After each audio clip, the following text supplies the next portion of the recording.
Hi, Matthew Conser, CCIM. I'm your current past president of the chapter. And David Moore and I and the chapter programs committee have worked to put some interesting programs together. And we have Mark Berry here speaking about the Portland multifamily market. And he does a great job, and we love having him each and every year. We got to talking about, well, what's going on in the rest of the state? And, I live in Corvallis. My office is in Albany. I do business up and down the West Coast, but I want to know what's going on around the rest of the world, not just Portland, because I make a trip up here. And I know a lot of others do as well. And those who live here are probably curious, hey, what's going on in the Gorge? What's going on, down in Eugene? What are cap rates doing down there? And so we brainstormed and said, hey, let's make some calls to some great appraisers and see if they'd be interested in coming and sharing their thoughts with us. So with that, we've recruited this wonderful panel. We've had a lot of fun putting this program together. I wanted to quickly introduce them, and then we're going to lead off with Leah. So Leah is with Duncan & Brown, and Leah and I did a deal together a couple years ago. And Duncan & Brown is probably the most renowned appraisal group in Eugene, Lane County. If you look for an appraisal out of Eugene, they certainly should be on the top of your list to make a request from. And then we have Mr. Greg Moore, which I've never met Greg. He's David's brother, David Moore here, which in most circles would give him instant credibility.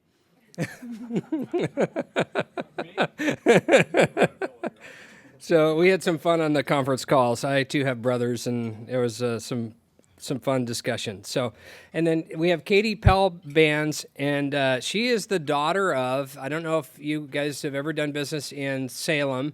Her father is Spencer Powell, Spencer Powell and Associates, and if you request an appraisal in the Salem, Marion County area, guaranteed you've crossed paths with Spencer Powell. Her father's trained probably half of the appraisers in Oregon. He has just a wonderful legacy, and so we're delighted to have you here. So with that, we're going to lead off with Leah, and she's going to talk about the Eugene Springfield MSA market overview. Do you want to do it from the podium? Okay. Thank you. Thank you. Well, thank you very much for the introduction, and good afternoon, everyone. I am, as Matthew said, an associate appraiser with Duncan & Brown, and I made the trip up from Eugene. I was really thrilled to be invited, so thanks for having us. Before I dig into real estate, I thought I'd cover a few things about news events or kind of trends that we're seeing big picture throughout the community that I find helpful to make some connections with real estate trends.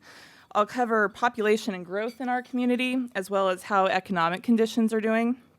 And then I'll cover 5 broad sectors of the real estate market.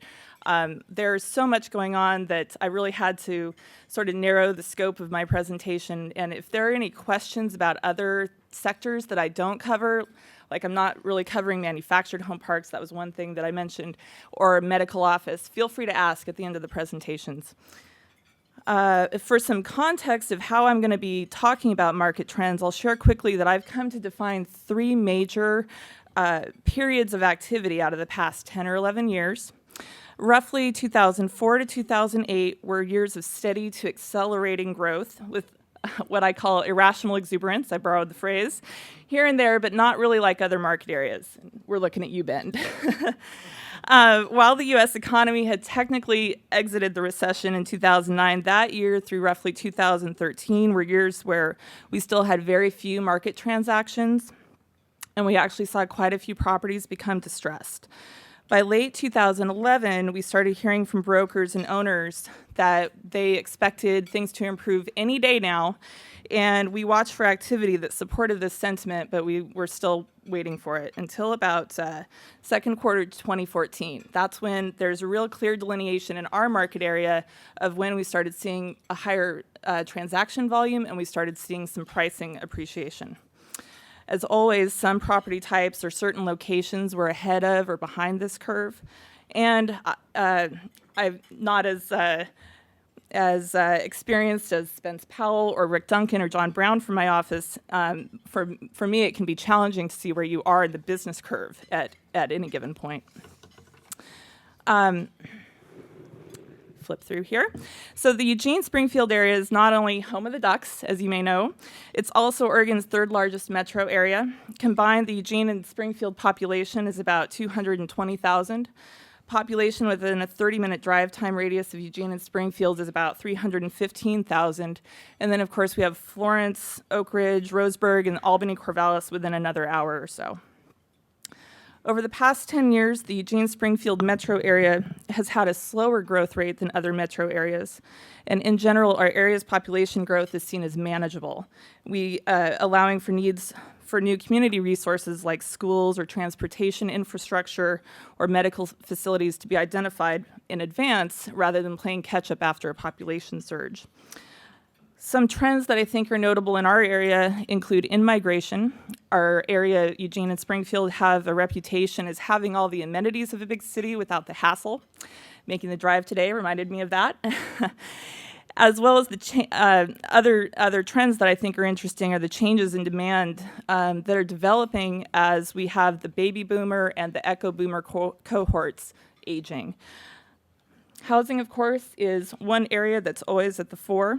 I don't think there's any argument that our community has a shortage of housing, especially at affordable rates. But the questions are always in our community, where, when, and how to plan for that housing. The planning departments of Eugene and Springfield are working together on analyzing their urban growth boundaries, while also collaborating with Lane County and other agencies to meet affordable housing needs.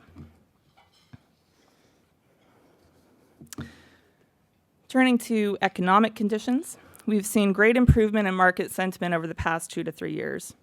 During the recession and credit freeze, businesses were working hard just to hang on. Some, unfortunately, did not survive the recession, but this created some space and opportunities for new businesses to emerge. We saw this starting to happen as the national and regional recoveries were underway. Eugene and Springfield is still significantly influenced by natural resources and trade, but our industry diversification is continuing.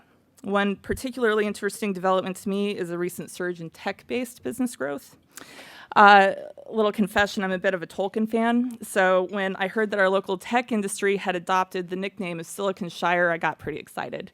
But seriously, Eugene and Springfield are home to a thriving tech community, and these companies are just now starting to play a major role in the real estate market. They're acquiring properties for their operations, and they're also attracting new employees to our area who are creating demand for housing, shopping, and community resources.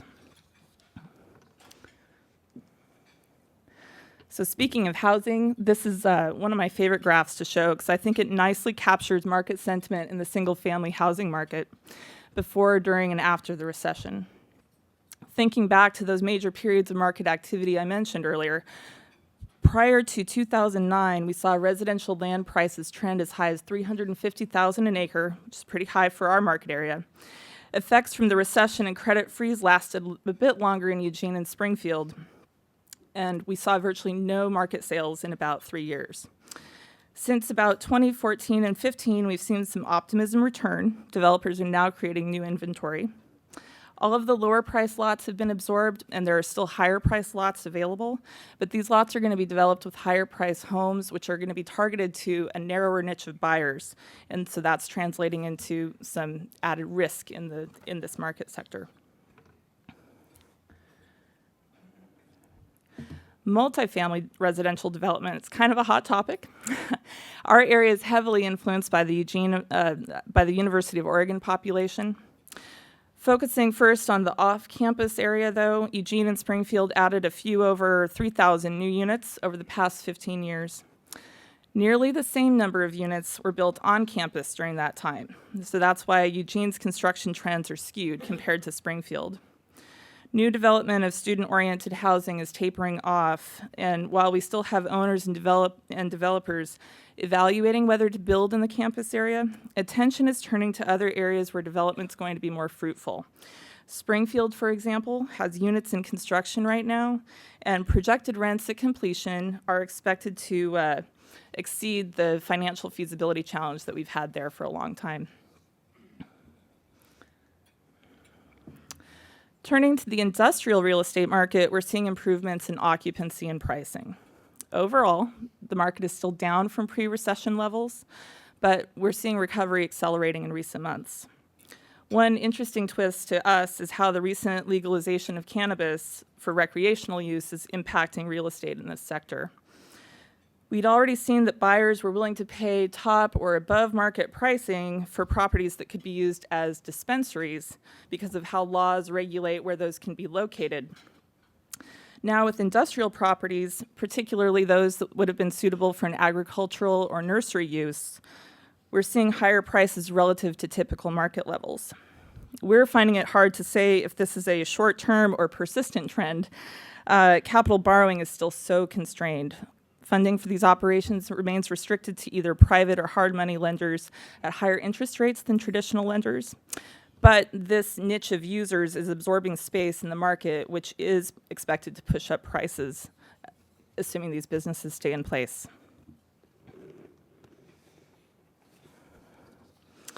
So shifting to the office real estate sector, occupancy throughout Eugene and Springfield is steadily improving. Pricing increases are on the horizon. At the moment, it appears that what we saw in the medical office market is happening now with general office properties. We're seeing tenants and owners moving into better located or better quality space and freeing up lesser quality space for either renovations or eventual redevelopment. While new supply will eventually be needed, there is still ample existing inventory of vacant and shell space to be absorbed before rents can start to appreciate. The downtown Eugene market is one area that I thought was worth spotlighting. We're a few years out now from major development that has revitalized the heart of downtown. Pictured on the left is the Broadway Commerce Center, which is a former retail building that was renovated to a mixed use with ground floor retail and restaurants and upper level creative and tech office space.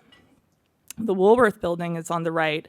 It was brand new construction on top of one of Eugene's downtown pits. It offers ground floor retail with upper level offices. Both properties, along with a handful of others, including a notable property known as the First on Broadway, which has also ground floor retail and upper level apartments, were all developed using public and private financing. In just the past 18 months or so, we've seen occupancy and rents stabilize in downtown. And recent sales of these properties in this particular sub-area are indicating that investors think that these trends are going to continue over the long term. It's a real shift for downtown. So turning to the retail sector, activity is fairly stable relative to what is happening in other market areas, especially Portland. We have a few big news items. People familiar with the Springfield Beltline exit off I-5, you might know the Gateway Mall area.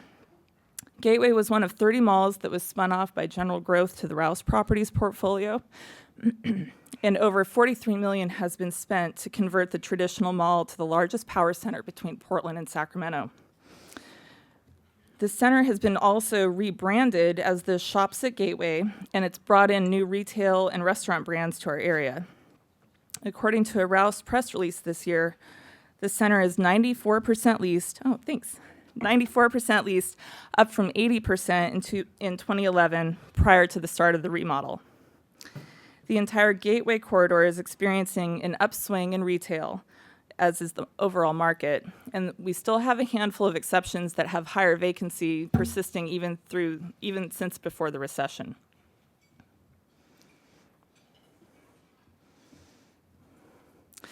So I've covered the 5 property sectors just in a very high-level way. I thought I'd spend a little bit of time talking about cap rates.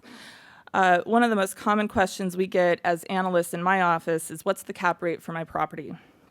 And my answer is always, it depends. I'm not super exciting that way. The reason this is my answer has to do with the technicalities of how we extract and apply cap rates, but of course also it has to do with the property's specifics. But to give a big picture of what we are seeing in the cap rate landscape in our market area, we've put together a chart tracking the quarterly results of PwC's National Market Indicator Survey. We do see cap rates in the Eugene-Springfield area tracking these national regional trends, but not necessarily on the same scale or in the same time.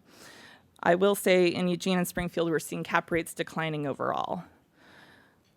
And looking forward to the second half of 2016 and beyond, Some things that I think are worth watching include our area's plans for housing, transit, and revitalization in the Glenwood and downtown areas of Springfield. The University of Oregon's continued emphasis on providing world-class sports, including hosting the 2021 Track World Championships, has spurred several new major hospitality developments. And I'm also personally paying attention to how effects from national and international political, governmental, and social developments are seeping into our local landscape.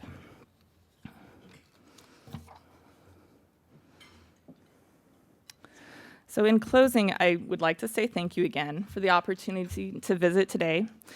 I'd like to extend an invitation for everybody to contact our office. I've included a link to Duncan & Brown's website on the slideshow. My understanding this is going to be available online. And here's a list of our appraisers and staff. I'd also like to take a moment to recognize some of my colleagues that Matthew may have mentioned who couldn't be here today, but they contribute greatly to Duncan & Brown's body of knowledge. Our firm's principals are Rick Duncan, Corey Dingman, and Jason Hansen. And we also have associates Clint Breecraft, whose recent practice is focused on industrial and agricultural properties, and Zoe York, whose focus has been on residential development and multifamily properties. We all appreciate the opportunity to connect with the broker community when we're reporting and analyzing up-to-the-minute market activity. So thanks again, and I'll turn the podium over. Thanks for the water. Hi, you'll have to excuse my public speaking is a little rusty. The last time I did anything like this, it was reading Pecos Bill in my daughter's third grade class.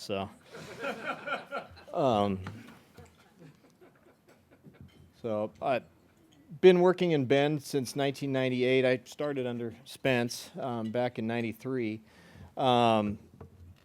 Just wanted to thank you all. I sure appreciate any chance I can to return the favors. You guys are the best and essential to our business by providing all the information and verifying sales and just helping us out with highest and best use analysis and everything else under the sun.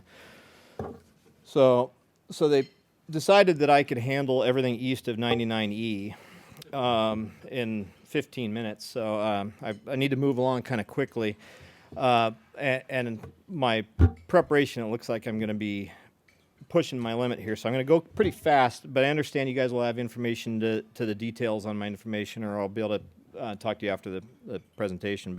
So Bend is obviously known as a very dynamic market. I guess that's the nice way to say it, but we're subject, or we have been subject to extremes over the years, and we're hoping that this line trend gets to be more of a stable, nice, gentle upslope over the future here. So we'll start with population. Bend has been the most rapid population growth market in Oregon for the last couple of decades, and we had a little blip on a downturn, but we're back up now and back to I think we're the strongest again in the last year.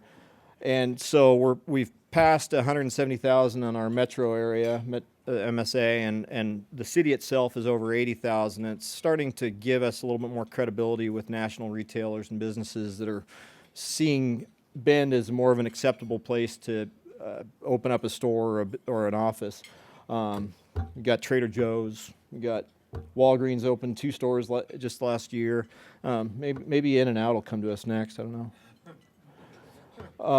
Tourism has always been a big part of Bend in Central Oregon from the beginning, basically, other than wood products. So, but the diversification is going to be the key to my presentation. Economic inside of tourism and outside tourism, but really the inside of tourism, the diversification's been huge because it was golf and skiing and basically nothing for 6 months of the year in between those seasons. But now we've got major sporting events, golf, cycling events. We've got the Bend Ale Trail, beer tourism, mountain biking. We've really filled in the shoulder months in Bend, which has really helped our economy as well as especially hospitality. Diversity, we used to be a wood products and tourism town, like I said. During the bubble, we were a wood products, mortgage broker, realtor, tourism town, and builders. And the builders and the mortgage brokers and the realtors got scared out during the bust. our new economy, we've really grown in technology, advertising, aviation, beer. We got over 1,100 people working just in beer and distilled spirits. So we've got a much more varied economy than we did in the past. Residential, this is our roller coaster. Bend had the highest appreciation of any MSA in the country during the boom years. Was it 2006, I believe it was.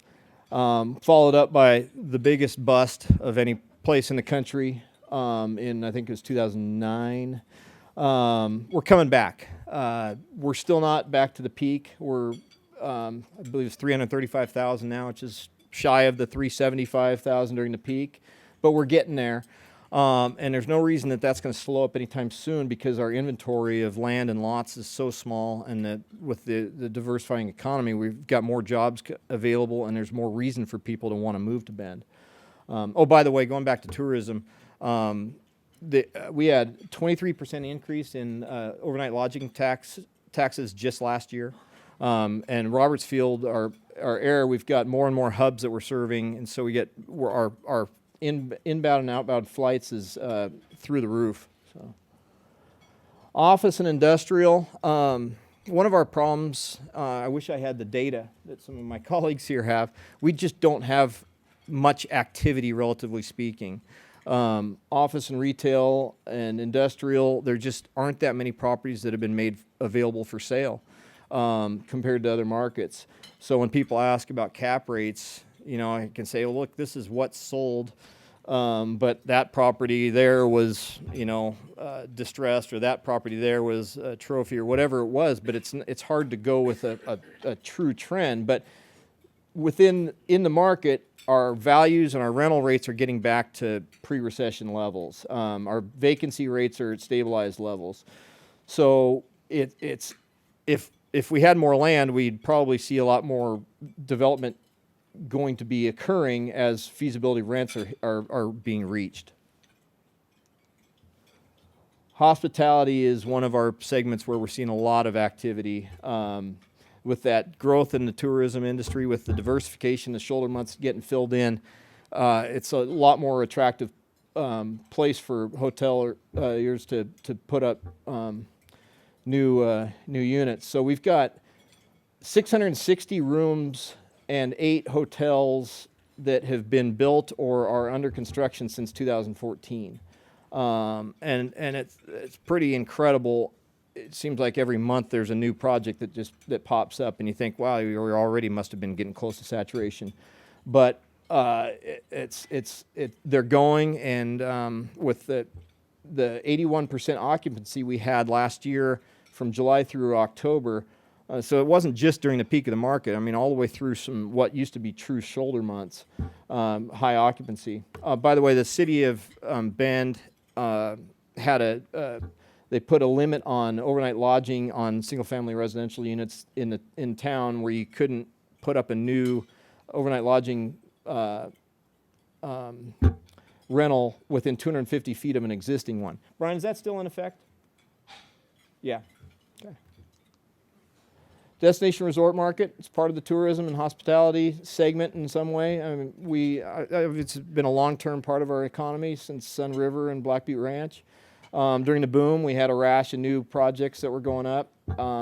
Pronghorn is a classic example of a kind of a disaster at one point, where you had, $2 or $3 million houses that were started and foundations put up on $1 million lots, and then they ended up selling for under $100,000 type of thing during the bottom. But it's under new ownership, as well as Brasada, and they're solid footing. They're coming back strong. Caldera Springs just announced they're looking to basically double the number of lots they're going to have available. Remington Ranch is a fun story.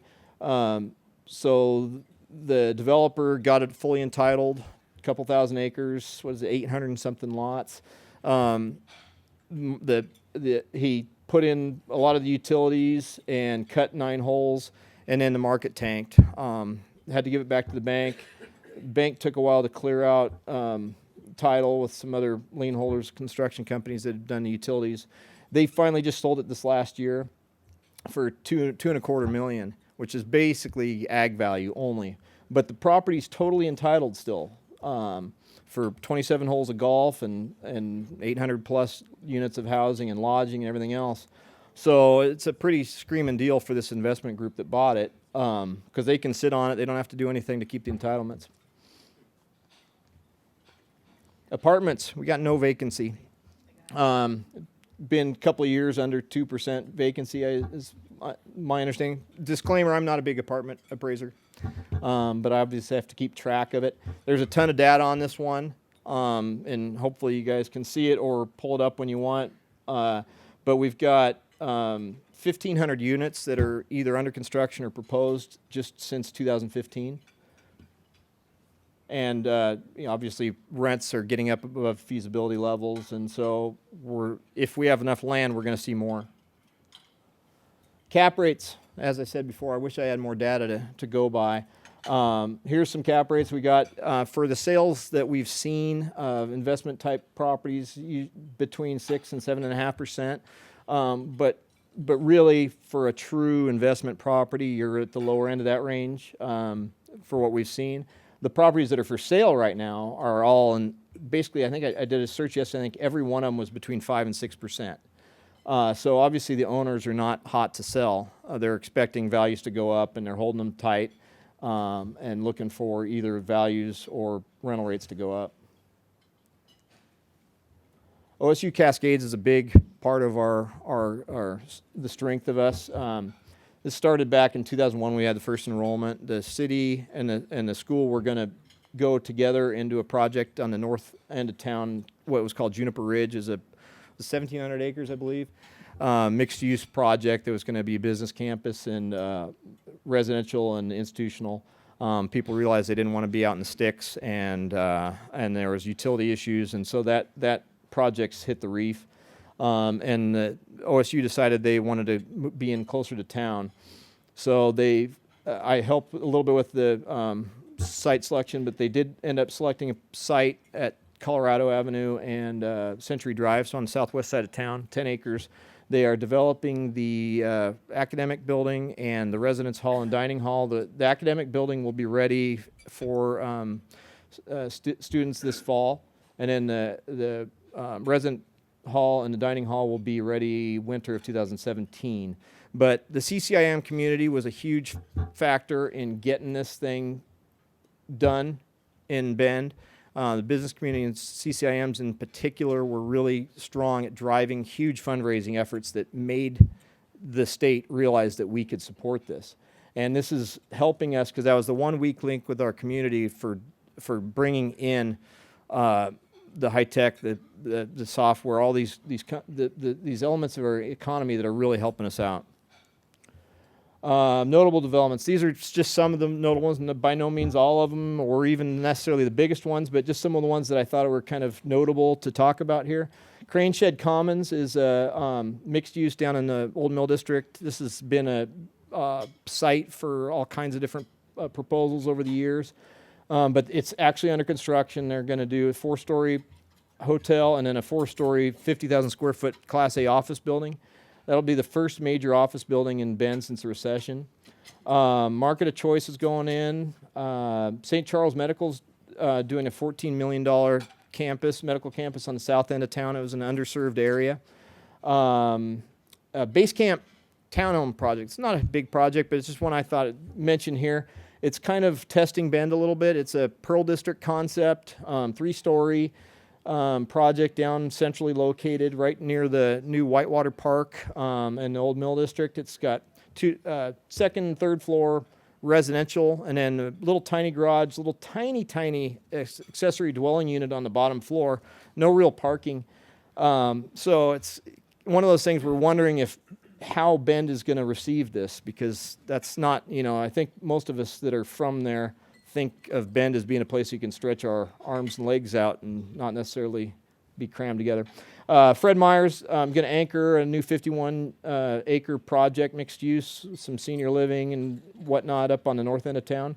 Finally, BaseX is it's not a brand new project, but it's just interesting. They took a former Walmart store on the south end of Redmond, alternative energy, wind turbine type thing. This map's probably going to be hard to read, so this shows everything. If you guys want to pull it up on the net, you guys can do it, but it shows basically there's the university campus, the Crane Shed Commons is there, Old Mill District's there. So there's a hotel going there's a new one, Hampton Inn's right there, and there's a few others that I'm missing in this side. But urban growth boundary expansion, this is another part of our thing. Brian Meese back here is basically one of our saviors as far as trying to get this thing geared in the right direction, but I think his work's cut out for him. But this started back in 2004. I've got appraisals from 2007 or 8 saying that, yeah, we're just 2 or 3 years out from gaining this ground in. Well, the city or the state nixed the first proposal for 8,500 acres back in, it was submitted in 2009 and it was denied in 2010.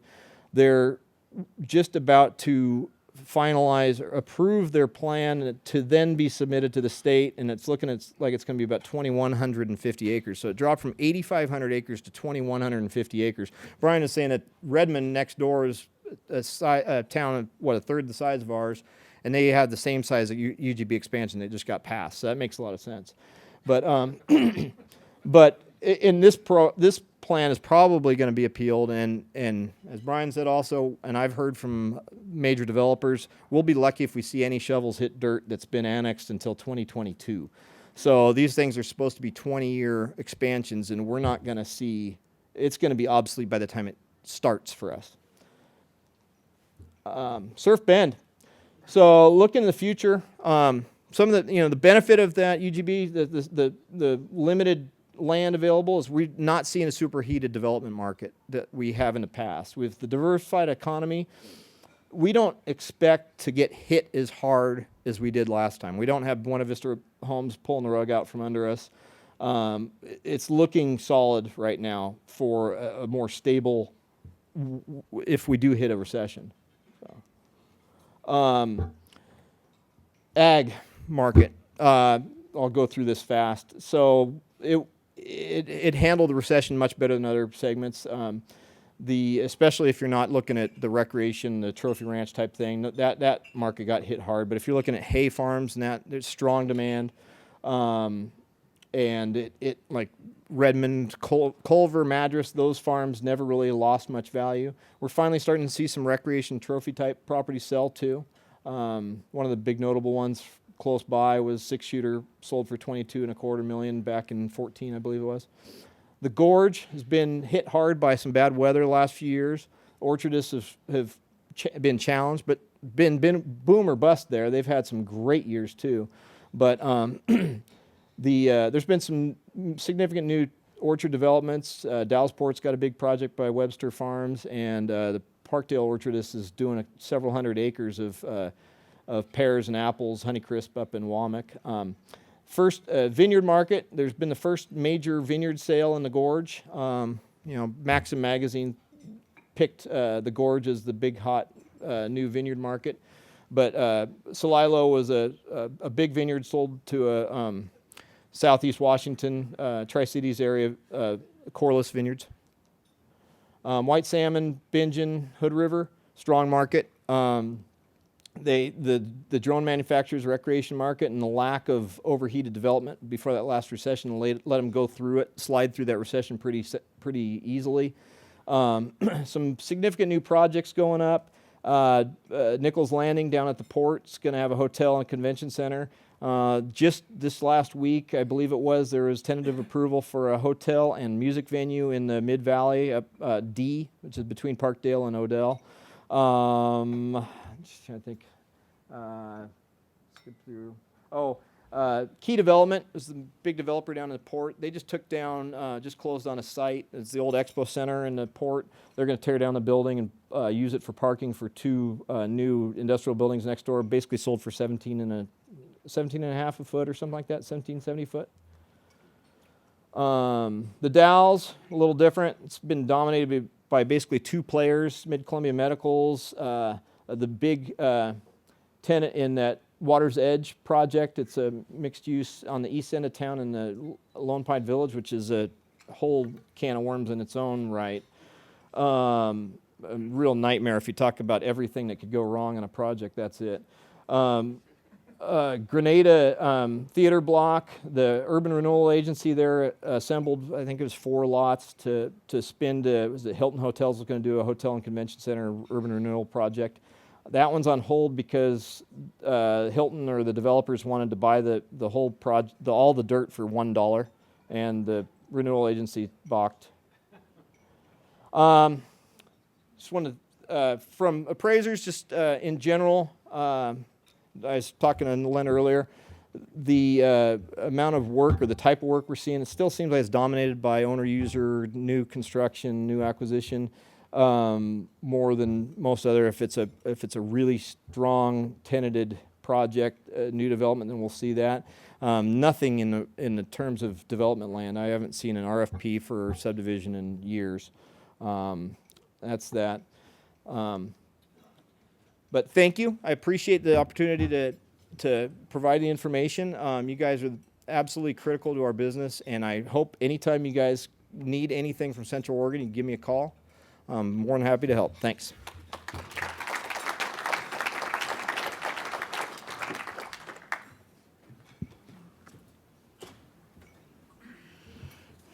Good afternoon. My name is Catherine Bands. I go by Katie. I introduced myself earlier, but for those of you that weren't here yet, I am a designated MAI, and my partner John Bands, sitting here, he and I own Powell Bands Valuation in Salem. We have 10 appraisers, including 3 designated MAIs at our office. We work statewide, but focus on the Willamette Valley. So my presentation today will be primarily Salem-Keizer, but I will branch out a little bit into Corvallis, particularly the multifamily market. I do have a lot of slides, probably too many for the time allowed, so I'll go pretty quick.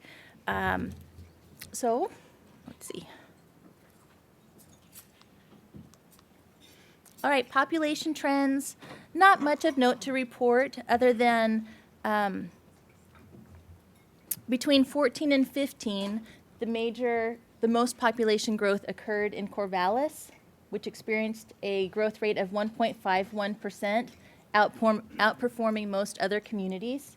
This has resulted in a clear lack of available housing on both a single-family and multifamily level. Unemployment, I just checked February numbers, and Corvallis registered in at 3.8%, which is below the national level of 4.9%. Salem registered also 4.9%, and Oregon at 4.8%. So I'll jump into the office market in Salem-Keizer. This is just an overview. Overall vacancy of 6.6%, cap rate at 7.3%. During the recessionary years, demand for professional office space in Salem-Keizer was nil. Vacancy skyrocketed. Our rents just went down, down, down, down. But as of mid-14, as Leah was saying, that was our turning point too in the valley. Current average vacancy of 6.6%, with an average annual asking rent of $16.30 per square foot gross, which is equivalent to $1.36 per square foot per month. Similar to the vacancy, absorption increased in 2014, and we've seen greater increases in absorption as the years have gone by. While the market is getting better, the time it takes to lease vacant office space in Salem-Keizer still ranges between 15 and 27 months. So that's a long time. If you're listing a property, be prepared for lease, be prepared to work it a bit. Rent concessions are still occurring, not as much as they were during the recessionary period, but 1 to 3 months free rent, maybe some extra TIs might be the difference between getting your tenant to sign for one property versus another.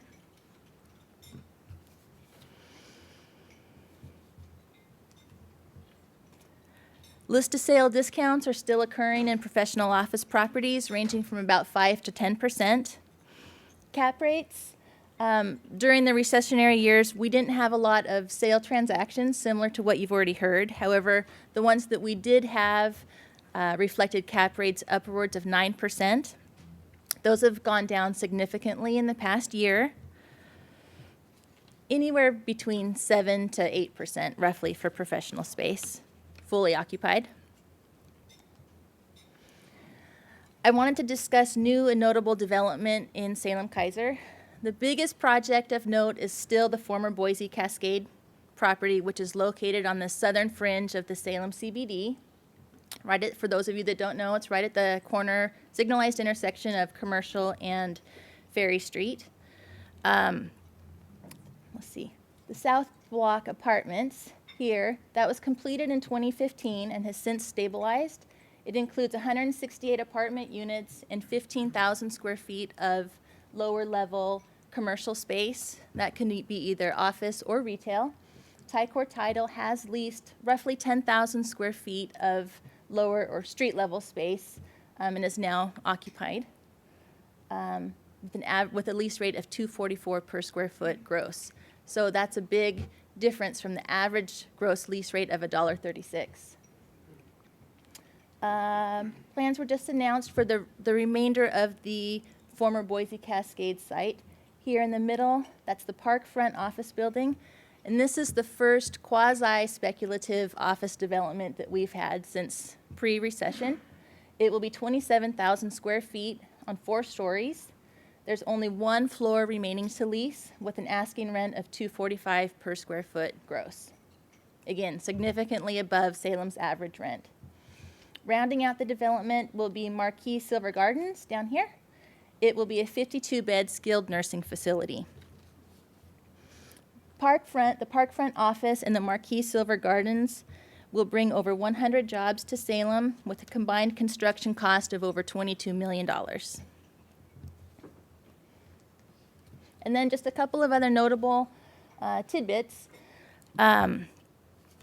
SAFE has recently recommitted to Salem. After years of sitting vacant, SAFE has agreed to lease the former Ernst building at the Salem Parkway and Broadway Street for 2 years while they completely rehab their existing facility at a cost of over $110 million, which for Salem is more than huge. So we're thrilled that they're making that commitment. State of Oregon is still a major factor in our community. They continue to operate or to seek out more private sector leasing opportunities. Most recently in 2015, they leased the entire former Holiday Retirement building off of McGilchrist Street. It's 55,000 square feet at a lease rate of $1.25 per square foot triple net, which is roughly equivalent to $1.80. The landlord did a full rehab of the building in exchange for a 10-year term.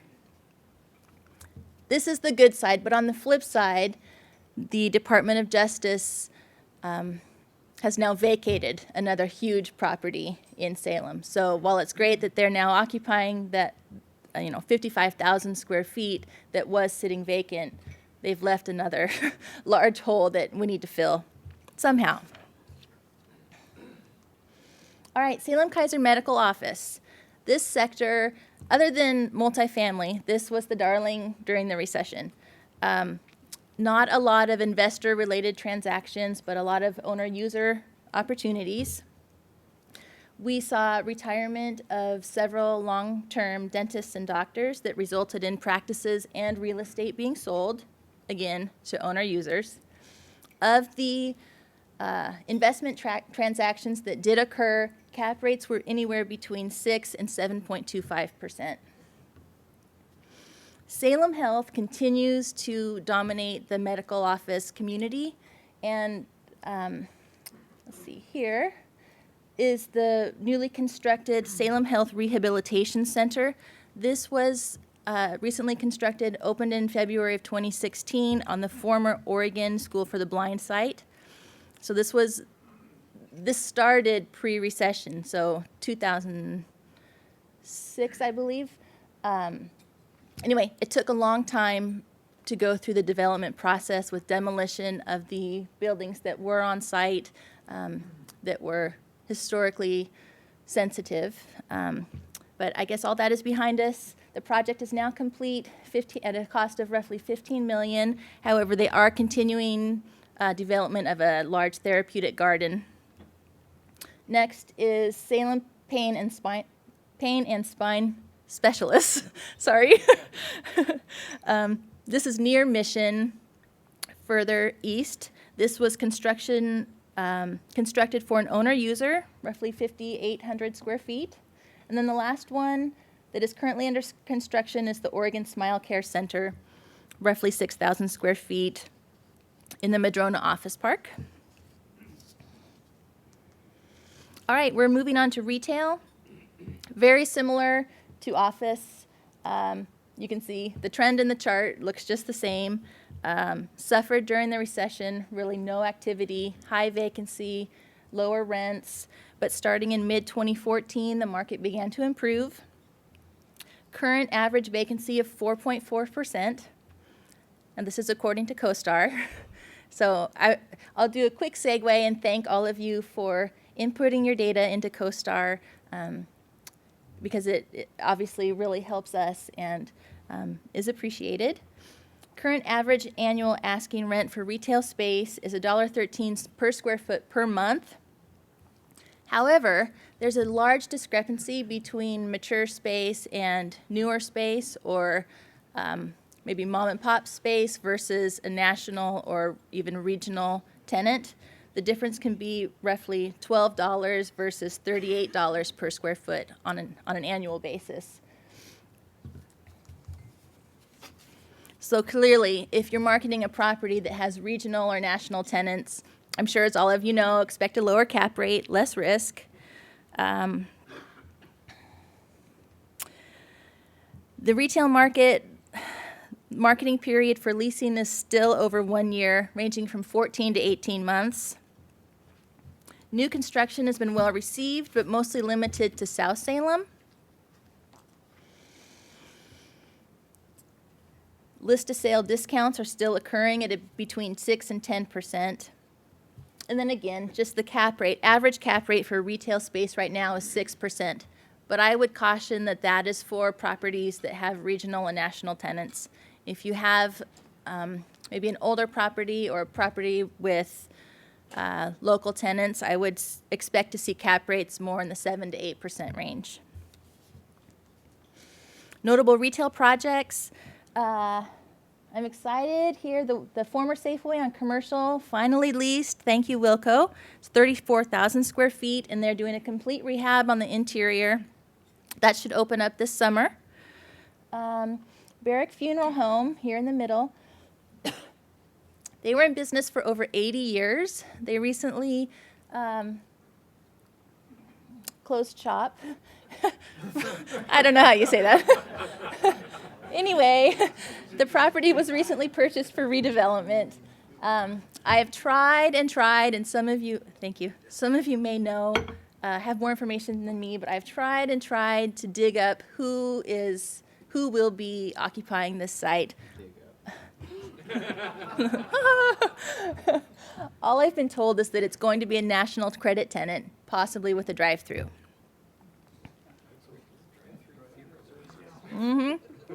Go figure. All right, then we are traveling over to West Salem just quickly. While it's a good, much to the chagrin of some local residents and the real estate community, Goodwill Industries has purchased the gateway to West Salem. So at the corner, signalized intersection of Edgewater and Wallace Road, they've demoed several buildings, and construction is underway on a 23,000 square foot training center and 11,000 square foot retail area, reportedly in 2-pad buildings. Most recovery has been in South Salem. Firehouse Crossing completed in 2015 and achieved the highest rents seen in our marketplace, reaching upwards $38 per square foot per month. Per month would be great, but no, that's per year. on a triple net basis. There are 7 new projects totaling over 500,000 square feet in the feasibility planning stage within South Salem alone. Pre-leasing remains paramount to project feasibility. All right, we're moving on to multifamily, and I know these charts contain a lot of information. I hope you have time later to pull them up. Powell Band's Valuation publishes an annual apartment survey, and we're in the process right now of completing our survey and should have it up on our website within the next couple of weeks. So I would encourage all of you to go. It's powellbands.com. The preliminary results are reprinted here, but basically apartment vacancy is below 3%. For new complexes, which means constructed after 1990.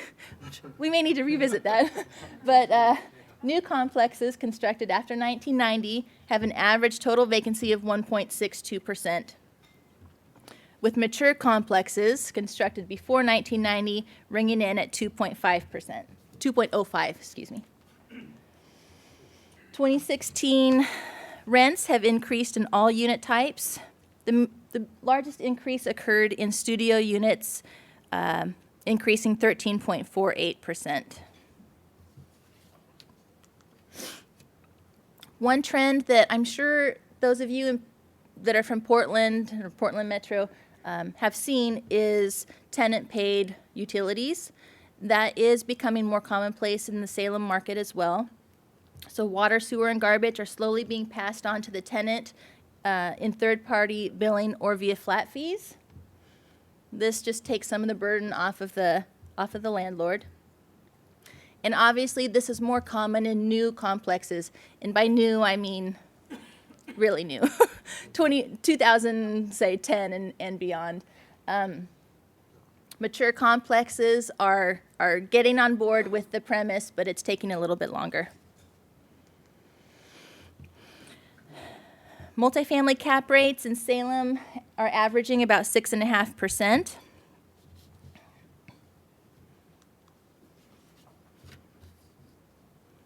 Since 2014, new apartment inventory, new apartment construction, that's proposed, under construction, and recently built projects totals 1,248 units. But again, most new development is in South Salem. Demand remains high for additional inventory.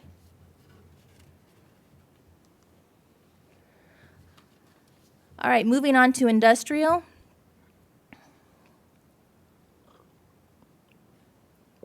This has been a really interesting market to watch. I'm kind of echoing what Leah talked about earlier. Our industrial vacancy during the recession, and maybe even pre-recession, was north of 15%. Currently, CoStar is reporting a vacancy of 1.9%. Excluding owner-occupied space, we're projecting a vacancy more of around the 3% mark, but still, that's fabulous for the industrial market. Current average asking rent is 45 cents a square foot for existing space, with new space at roughly 54 cents a square foot. We anticipate additional rent growth as the cannabis market continues to make its way through Salem. Absorption is positive, and unlike the retail and office markets, the time to lease vacant space is much shorter. So an average marketing period of roughly 9 months. However, Sperry Van Ness, our local Salem Sperry Van Ness office, recently reported a listing period of 30 days. So there's a lot of opportunity out there. We do have a lack of large-scale industrial properties available for lease. And so there may be opportunities there.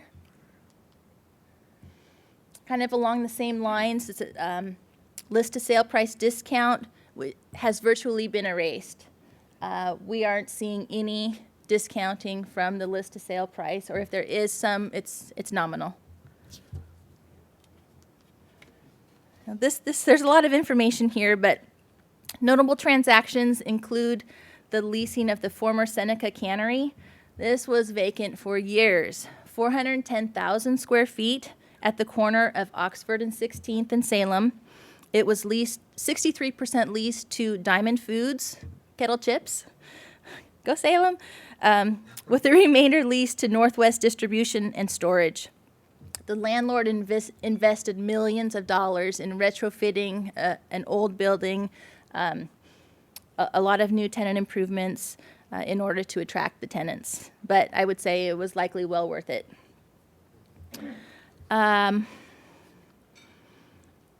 This next one is sort of just a bit of concern for Salem, or just potential, something to watch for.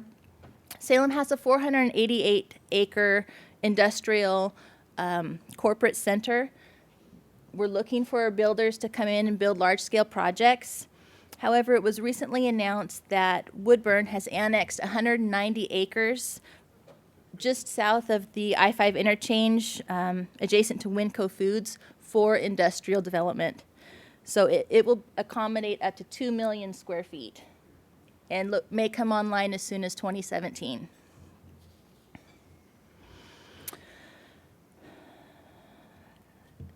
I am seeing more marijuana-related tenancy.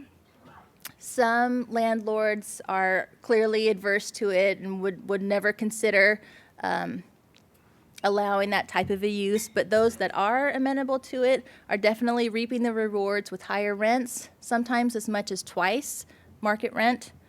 The only trouble is, and I'll talk about this a little bit later, from an appraisal standpoint, many, well, probably all lenders require the appraiser to treat that space as if it's vacant. So there's a lot of risk there, but in the interim, it is happening, and but it's quiet. There's not a lot of discussion about it, but the more I talk to local brokers about it, they say, oh, yeah, I have, this lease over here and this one over here, and it's definitely occurring. Salem development opportunities. This is a big one. Oregon State Hospital North Campus. So this fronts Center Street across from the renovated existing state hospital. It's roughly 50 acres. There are quite a few development obstacles, but the state is willing to work with any developer that submits a good plan. In the corner here is 5 acres improved with the dome building here.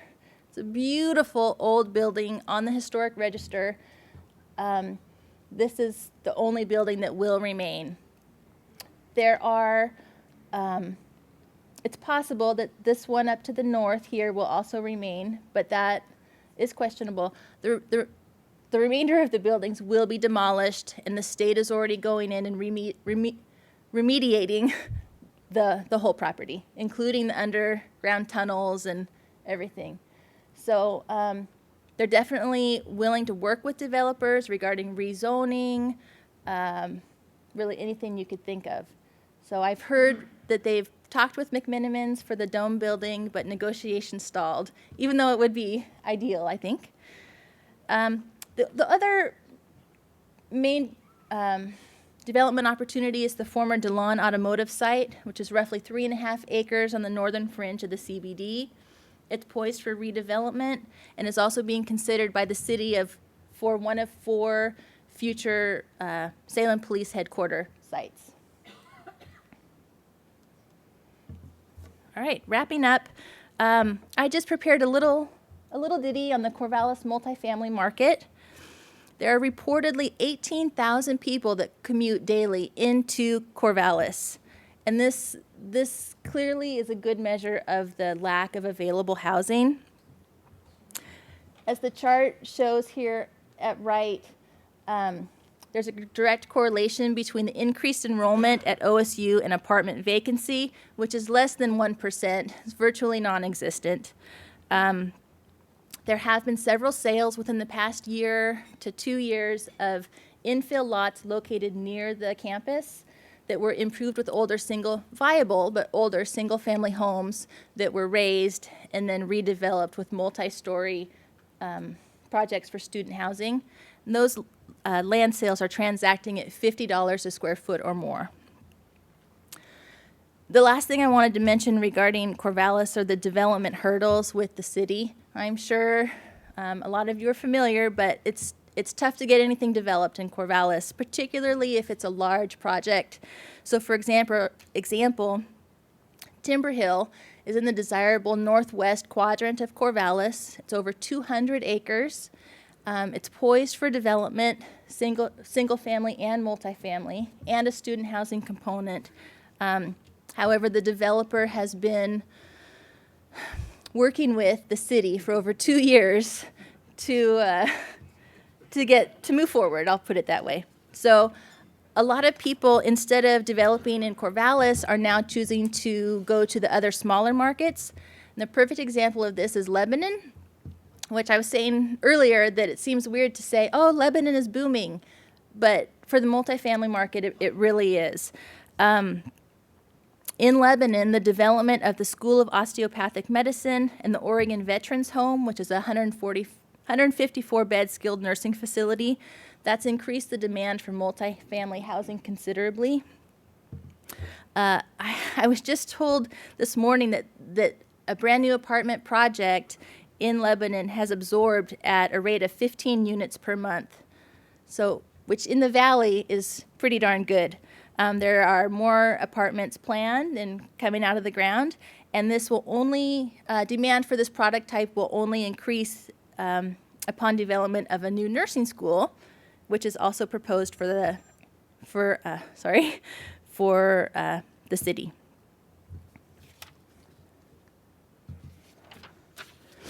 Lastly, I already talked about the valuing properties that do have marijuana-related tenants, but also of consideration when you are working on deals that, obviously sales that will need an appraisal. Many lenders now require the appraiser to treat owner-occupied space as vacant.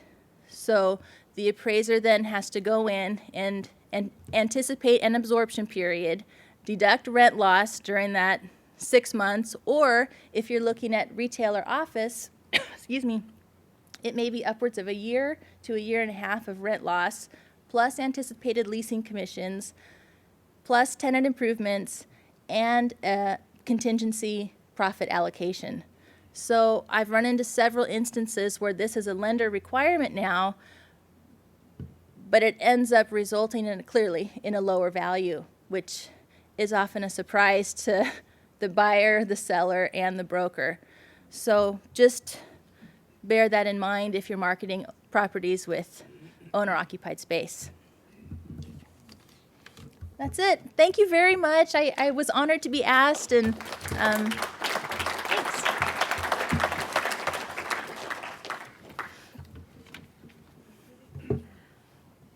What a superb job. Really, really interesting stuff. I noticed a slide. You commented, if you don't mind, I'm going to ask a couple questions, some notes I made, and then we'll open up to the field. But I noticed, I think Greg and Leah both had a slide about, and Katie just mentioned about lender constraints on transactions.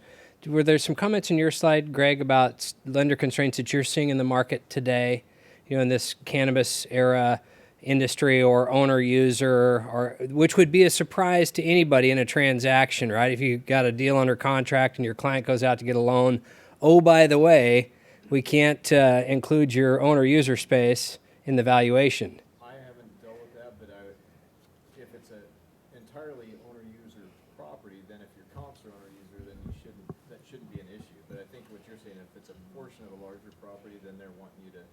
Yes, or if it's fully owner-occupied, you just have to make sure, from an appraisal perspective, that your sale comps are either fully owner-occupied or you're making some kind of an adjustment. Excellent. Leah, are you seeing anything? No, we're seeing the same kind of requirements.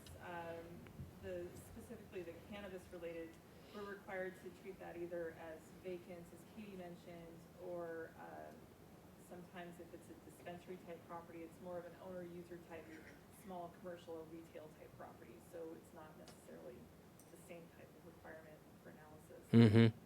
And also, the lender clients that we've worked with for marijuana-related properties have been a different type of lender than a traditional lender, so they have different underwriting requirements.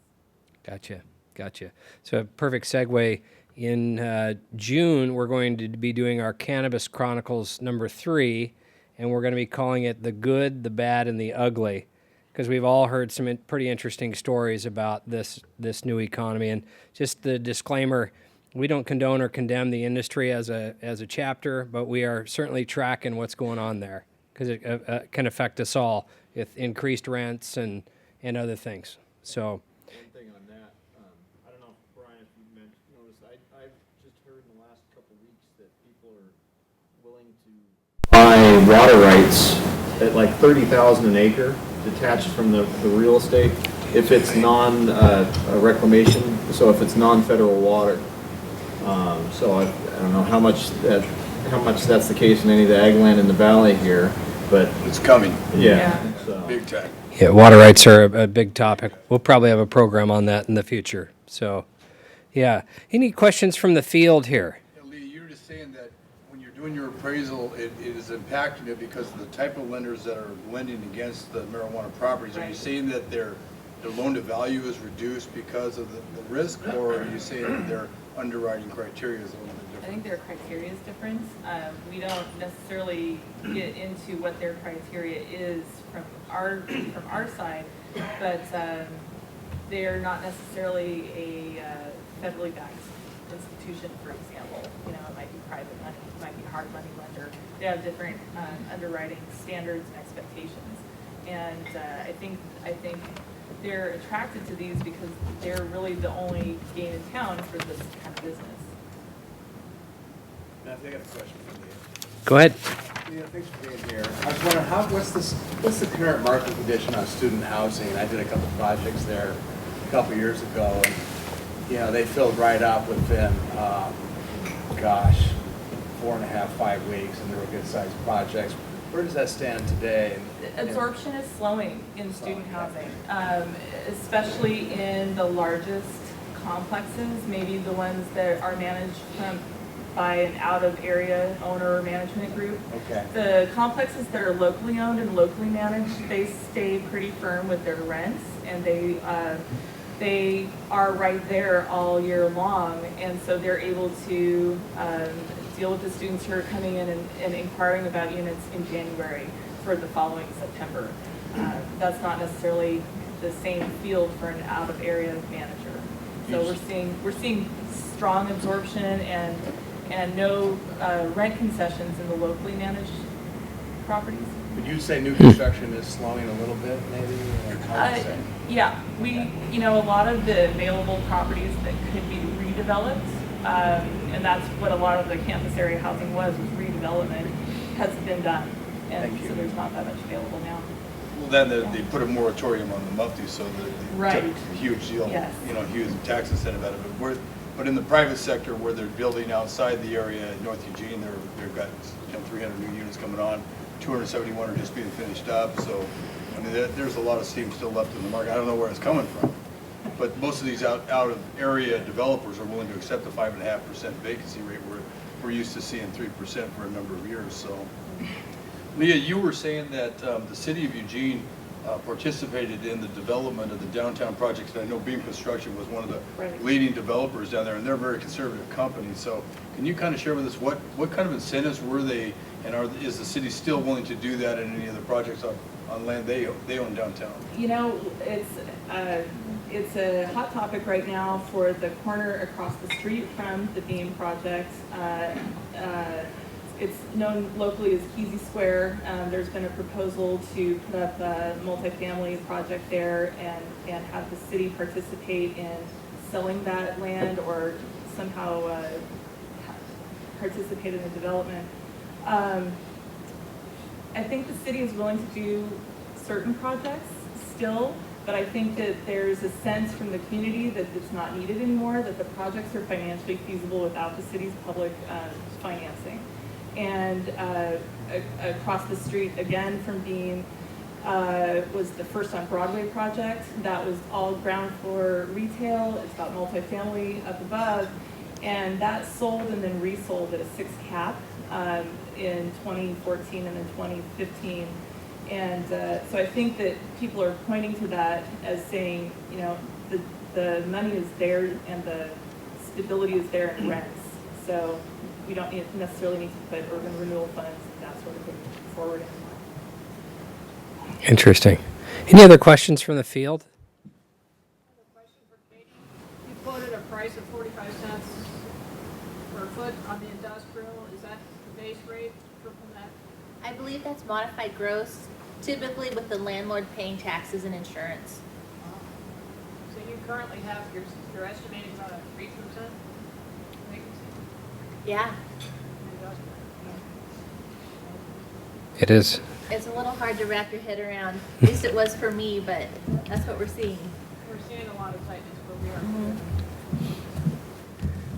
Any other questions? I've got a question, a couple comments are made. There's a Fred Meyer going into Bend. Is that the relocation or a brand new one? New one. Brand new one on the north side. North side. How interesting. And outpads and all sorts of other stuff. And senior living, I guess, there too. Interesting. Integrated with it. They didn't want to do the whole 51 acres. They were made to do the 51 acres. Gotcha. Interesting. You also mentioned some ag assets. I know none of us, not all of us here deal in that, but there's some interesting phenomenons going on in ag assets. Are you seeing foreign capital buying those ag assets in Central Oregon? Not in Central Oregon. No? No, it's mainly a lot of local money, but then there's dairy farmer from the valley bought probably 4 or 5 tracts of hay ground in Prineville area. You see a lot of dairy farmers buying up hay ground, and then recreation buyers are more just Bay Area or wherever else they might be from. Where I'm at, hazelnuts and filberts, as they used to be called, are a big deal. And I heard of a transaction, a Turkish company buying a large tract of farmland in the Willamette Valley they were sold, I guess, their farm in Turkey to a Croatian group, and they came to the U.S. to put their money in here. It's kind of interesting. So interesting source of capital today. A lot of foreign dollars coming here as the safe haven, if you will. So any other questions or comments you guys want to pose to the group here? No? Make sure that you get their card to put it in your Rolodex.